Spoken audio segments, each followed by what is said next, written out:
Good morning friends, मैं हूं शिव और आप देख रहे हैं एजुकेशन हब। आज हम एसपी का डिपॉजिट चैप्टर का 5th चैप्टर का procedures for accepting deposit from public ये टॉपिक इस वीडियो में कवर करने वाले हैं। तो स्वागत है आपका इस नए वीडियो में। चलिए फटाफट एक लाइक तो जरूर कर दीजिए और इसमें फटाफट इस टॉपिक को आज कवर करते हैं कि क्या प्रोसीजर्स होते हैं, कंपनी को कौन से प्रोसीजर फॉलो करने पड़ते हैं अगर कंपनी को पब्लिक से डिपॉजिट का पैसा लेना है। तो सबसे पहला प्रोसीजर जो होता है वो होती है बोर्ड मीटिंग। आप लोगों को पता है कि सबसे टॉप लेवल मैनेजमेंट जो है वो बोर्ड ऑफ डायरेक्टर्स होते हैं। तो सबसे पहले बोर्ड ऑफ डायरेक्टर डिसाइड करते हैं मीटिंग लेकर। तो यहां पे बोर्ड ऑफ डायरेक्टर की मीटिंग होगी, उसमें ये डिसाइड किया जाएगा कि क्या कंपनी को पैसे की जरूरत है क्या, और अगर पैसे की जरूरत है तो हम डिपॉजिट का पैसा कितना लेना चाहते हैं। ठीक है, उसके टर्म्स एंड कंडीशंस क्या होंगे, ये सारी बातें उस मीटिंग में डिसाइड की जाती है। इसलिए सबसे पहले प्रोसीजर्स में बोर्ड मीटिंग वहां पे होगी। ठीक है, और ये पहला पॉइंट आपका है होल्ड बोर्ड मीटिंग, और सबसे पहले वहां पे वही लिखा है board meeting is held to pass a resolution to accept a deposit from public. उस बोर्ड मीटिंग में रिजोल्यूशन पास होगा। रिजोल्यूशन मतलब डिसीजन लिया जाएगा, और डिसीजन लेके कंपनी वहां पे एक डिसीजन पास आउट करेगी सबकी सहमति लेकर। और उसमें डिसीजन किस बात के लिए होगा? The detail of amount of deposit, the terms and condition of issue are decided in this meeting. मतलब इससे रिलेटेड, डिपॉजिट से रिलेटेड वो सारे फैक्टर डिस्कस किए जाएंगे और डिसीजन वहां पे पास किया जाएगा। And also the date and time to be held a general meeting of the shareholder. Shareholder के साथ जो मीटिंग होने वाली है उसका टाइम और डेट भी इस मीटिंग में ही डिसाइड कर लिया जाएगा। शेयर होल्डर के साथ मीटिंग क्यों लेनी है? क्योंकि उनसे भी तो अप्रूवल लेना होगा। उनसे अप्रूवल लेना होगा कि हम डिपॉजिट का पैसा लेने जा रहे हैं, हमें ये नीड है। तो इसका मतलब बोर्ड मीटिंग हो जाएगी, उसके बाद फिर जनरल मीटिंग होगी, और जनरल मीटिंग कब लेनी है इसके बारे में भी डिसाइड इसी मीटिंग में हो जाएगा। ये था आपका फर्स्ट पॉइंट। सेकेंड पॉइंट क्या कहता है? Hold a general meeting. अब इनकी मीटिंग तो हो गई, इन यहां पे सब कुछ डिसाइड हो चुका है। अब होगा शेयर होल्डर के साथ मीटिंग, जिसको वहां बोला जा रहा है होल्ड अ जनरल मीटिंग। उनसे अप्रूवल लेना है, उनसे भी रिजोल्यूशन पास कराना होगा, इसीलिए उनके साथ भी कंपनी के बोर्ड ऑफ डायरेक्टर्स मीटिंग लेंगे उनसे अप्रूवल लेने के लिए।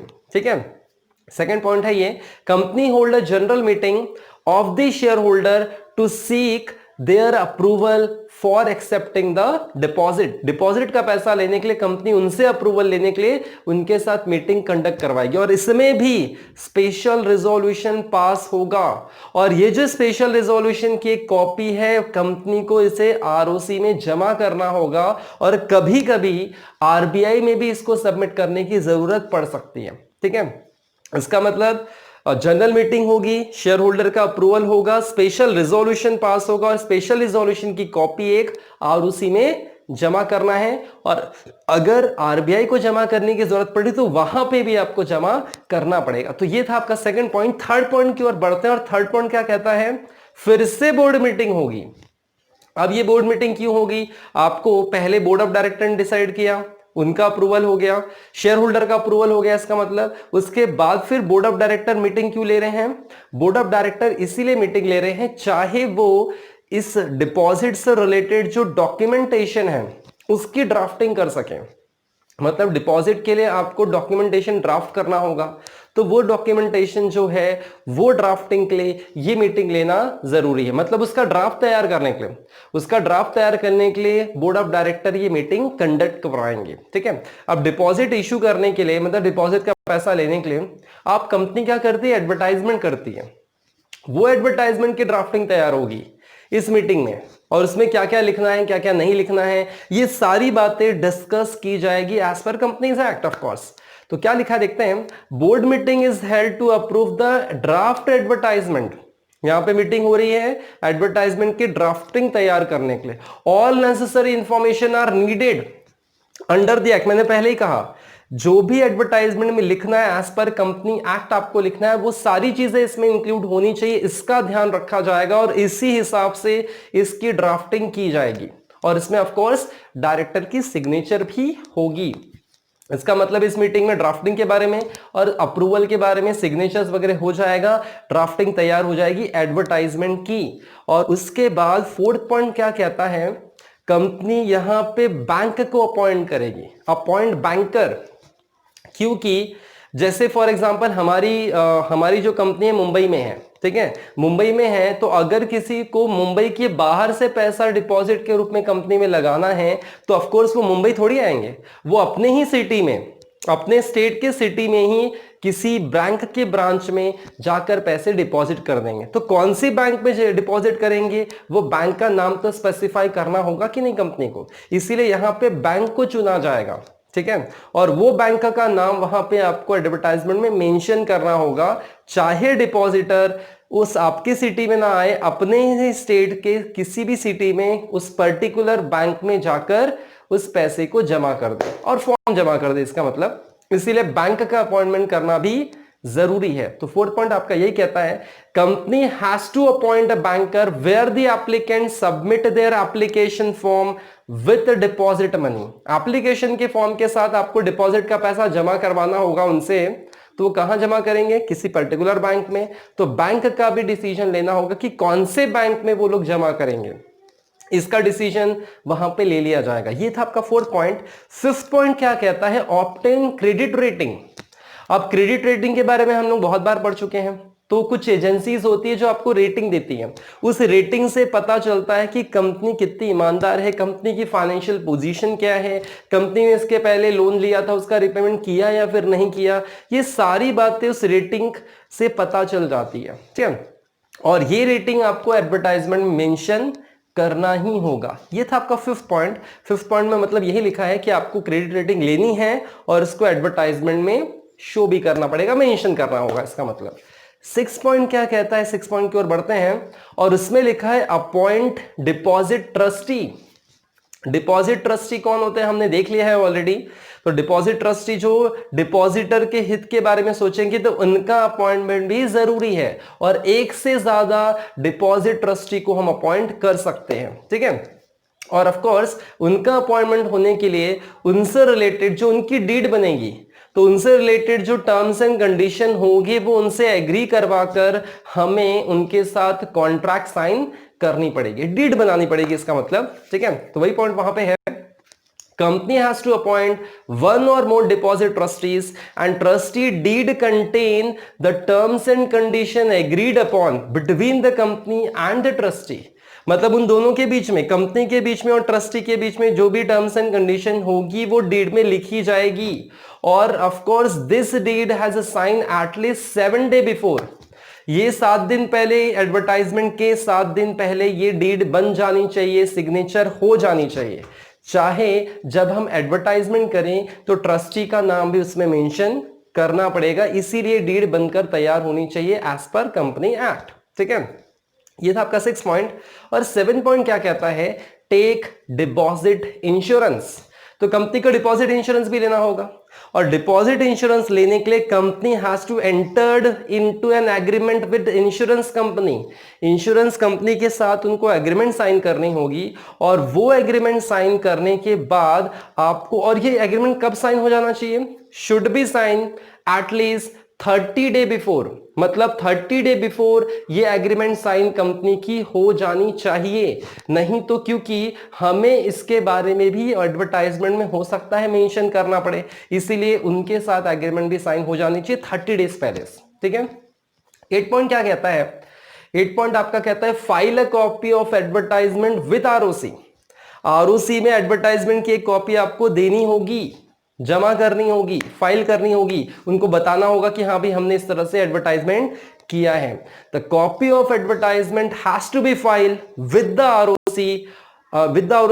और कब जमा करना है, 30 days after filing it with the ROC. मतलब जब आप एडवर्टाइजमेंट की कॉपी आपको आरओसी में जमा करनी होगी, ठीक है, 30 दिन के अंदर। 30 दिन के अंदर पब्लिश करने के बाद, जब कंपनी ने पब्लिश कर दिया, मतलब एडवर्टाइजमेंट शो कर दिया कहीं भी, उसके पब्लिश करने के बाद 30 दिन के अंदर आपको आरओसी में ये कॉपी जमा करनी होगी। ये पॉइंट था 8।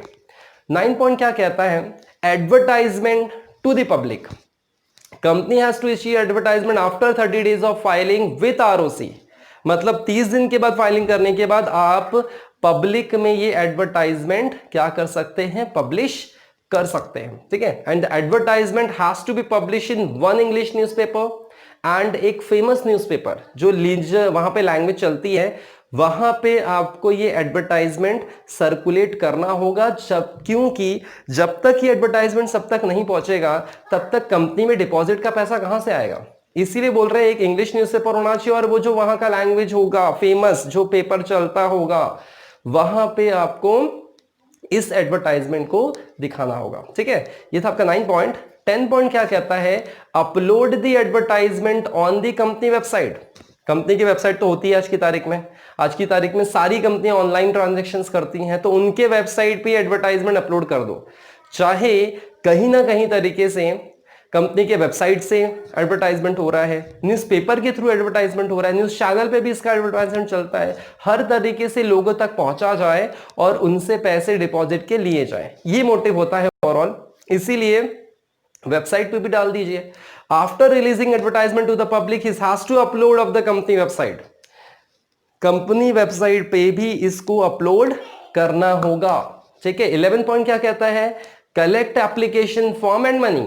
अब आपको एप्लीकेशन फॉर्म और जो पैसे हैं वो कलेक्ट करने होंगे, और कौन कलेक्ट करवा कर देगा आपको, बैंक कलेक्ट करवा कर आपको देगी, जिस बैंक को हमने चुना था। तो company inform the bank to collect the application form and with deposit money. ये लोग उनको इन्फॉर्म कर देते हैं, उनको डेडलाइन बता देते हैं कि हाँ भाई ये डेडलाइन है, इस तारीख से लेकर इस तारीख तक लोग पैसे जमा करने आएंगे, तो आप लोग एक्सेप्ट कर लेना, फॉर्म ले लेना, पैसे भी ले लेना। तो कंपनी उनको इन्फॉर्म कर देती है, यही पॉइंट लिखा है और कुछ नहीं। उसके बाद 12 पॉइंट क्या कहता है, इश्यू डिपॉजिट रिसिप्ट। अब कंपनी को 21 दिन के अंदर उनको रिसिप्ट इशू करना होगा। पैसे मिलने के बाद 21 डे के अंदर आपको उनके पास रिसिप्ट सेंड करना होगा। रिसिप्ट मतलब क्या, एक प्रूफ होगा जिसमें वो सारी बातें लिखी होगी कि हाँ भी उन्होंने कितना पैसा दिया, कितना रेट ऑफ इंटरेस्ट होगा, कुछ बातें उसमें लिखी रहती है, मैच्योरिटी कब होगी, ये सारी बातें उस रिसिप्ट में लिखी रहती है, वो एक प्रूफ है ऑफ कोर्स, ठीक है। तो वहां पे वही पॉइंट है। 12 वाला पॉइंट क्या कहता है, company has to issue deposit receipt within 21 day from the date of receipt of money. पैसे मिल जाने के बाद या फिर चेक मिल जाने के बाद आपको 21 दिन के अंदर आपको ये रिसिप्ट उन तक इशू करना होगा, ये पॉइंट है।